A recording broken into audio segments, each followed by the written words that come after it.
নারে তাকবীর। আল্লামা মামুনুল হককে তারা ভয় পায় বলেই পার্লামেন্টে ঢুকতে দেয় না। দেশের মুক্তির সংগ্রামকে সেই ৭১ সাল থেকে শুরু করে শহীদরা যে পথ আমাদেরকে দেখিয়েছিলেন, ৪৭-এ যে শহীদরা আমাদেরকে পথ দেখিয়েছিলেন, ২৪-এ শহীদরা আমাদেরকে যে পথ দেখিয়েছিলেন, সে পথেই নেতৃবৃন্দ আমাদেরকে নিয়ে যাচ্ছেন।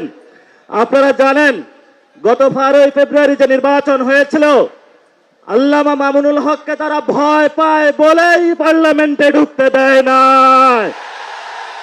আল্লামা মামুনুল হক পার্লামেন্ট থেকে রাজপথে আরো শক্তিশালী হবে ইনশাআল্লাহ। আমরা এক আল্লাহ ছাড়া কাউকে ভয় পাই না। আমিও মাদ্রাসায় পড়াশোনা করছি। নারায়ে তাকবীরের একটা স্লোগান দিয়ে ইনশাআল্লাহ বক্তব্য শেষ করব।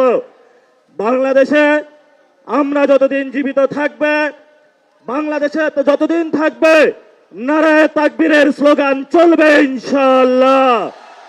নারায়ে তাকবীর, তাকবীর, নারায়ে তাকবীর।